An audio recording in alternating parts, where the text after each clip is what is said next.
Cindy from Pines Presbyterian Church. I'm Pastor Emily from First Presbyterian Church. You're not going to want to miss this story today. This is an amazing story of the Jewish girl.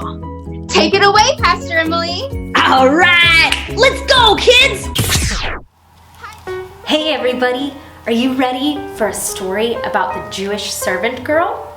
It's really good. Now, everybody listen up because she did a lot and we don't even know her name.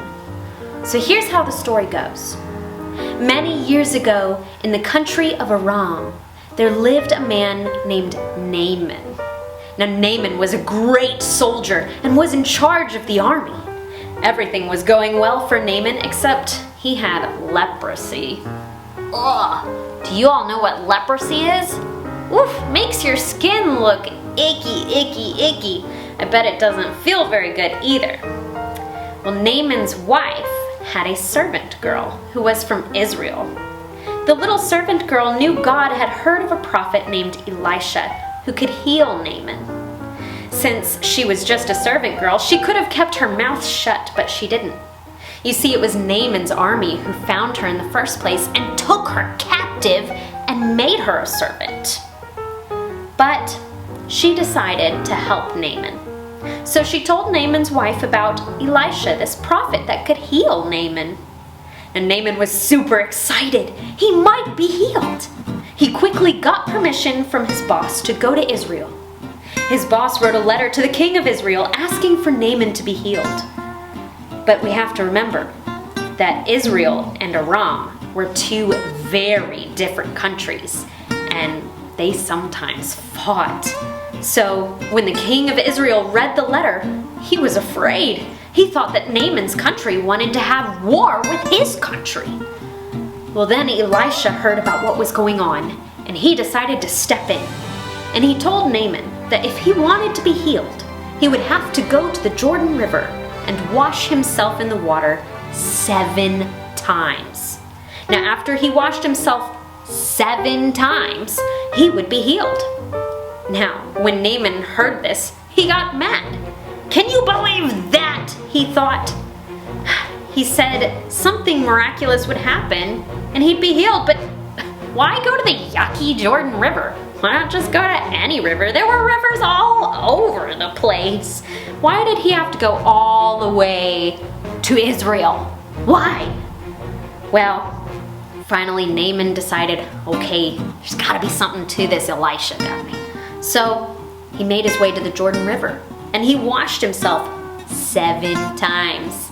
And when he did, he was healed.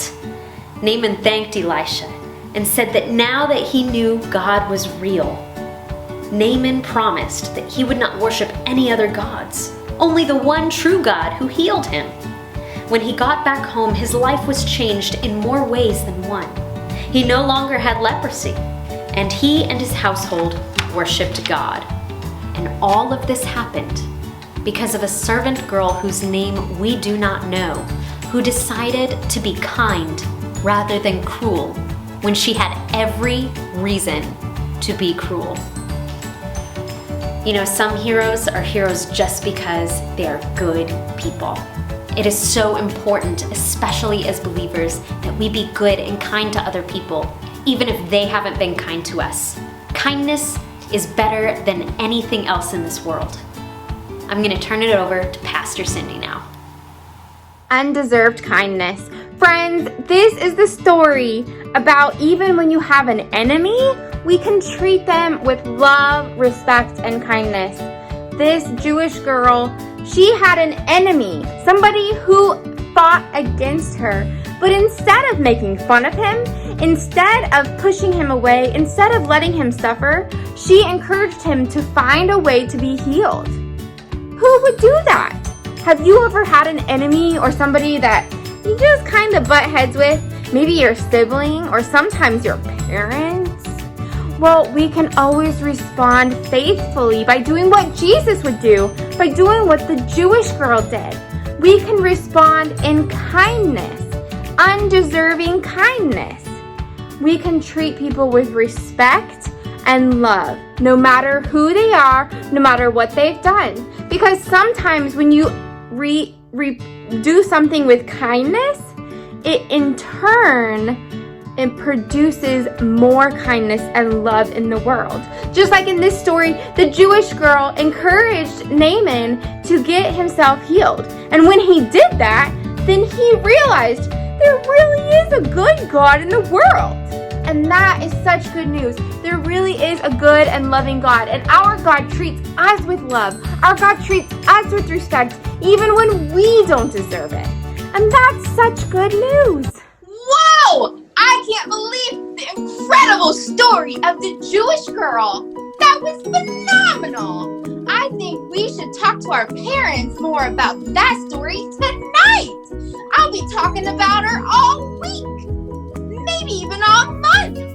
I can't wait to meet you again in 2 more days to learn about another awesome character. Meet me back here then.